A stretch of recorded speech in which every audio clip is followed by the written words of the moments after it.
Anonymous asks, how do you handle it when your great ideas for the company are not being implemented?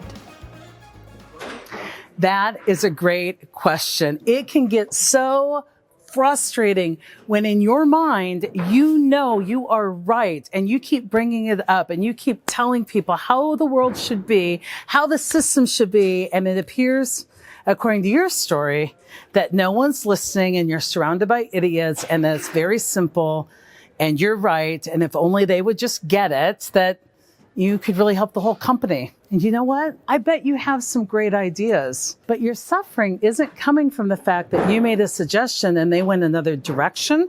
That would be no ego. Your suffering is because you've gone over the line to the place where you would rather be right than successful.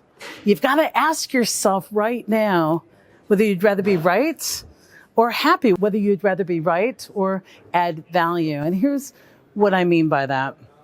Here's your current reality. You've made some suggestions, and for whatever reason, they haven't been a priority for the powers that be to take them and move forward. That's it. You're the one that adds, this means that they don't value me. This means that I shouldn't ever bring up another suggestion. You're the one adding the story that's adding the pain. Keep making suggestions. Keep bringing things up in a professional way. And here's what's going to happen. People will move in the direction you want them to move or not. That's it. Your job is, regardless what happens, succeed anyway. Move on, succeed, and make things work in spite of your circumstances. And if I were you, just for your own happiness, I would check yourself, because a lot of times our ego can get us into a place where we want to be a purist. Because what happens for the ego is we get hooked on something that we believe we're right. And once we are right, we become righteous and we stop learning and we see ourselves as the victim, the one who's trying to help, but no one will listen to. And we really step down rather than stepping up. I rolled out a lot of systems that have defects, and people get really focused on the defects and they get a little intolerant of those defects and whether or not they're being fixed quickly enough, when in fact, it could be very good business decision making to not ever fix a defect. When I worked with Microsoft, I was shocked to find out that they rolled out products with known defects, sometimes thousands of known defects. And I got to thinking, why would you roll out a product where you knew there were things that didn't work? But they knew the magic place in business where the risk of not going to the market is bigger than the risk of going to market with something undone. See, they were able to do great risk analysis, risk assessment. And so they would roll things out and then they would leave it to the consumers to let them know which of those defects were most important.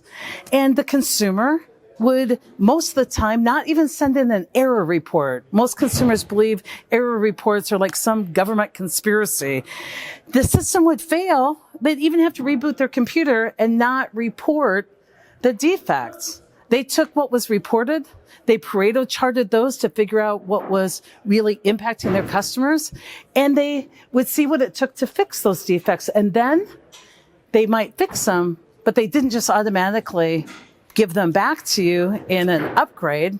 They might even just wait and sell them to you in the next version. Now, I'm not doing a commercial for Microsoft, but all of us use Microsoft Word and just tolerate some imperfection. But when it comes to our internal systems at work, we can get so perfectionistic and demanding about what people need to be doing and what people need to be fixing.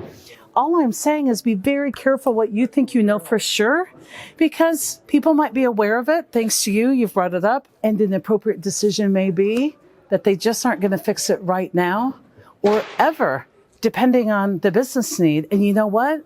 Any one of those decisions can be a great one unless you, of course, decide to get righteous, not support it, and stay stuck on the fact that they didn't take your suggestion and go forward. So if you want to be happy, and if you want to be a great player in the business, get over it.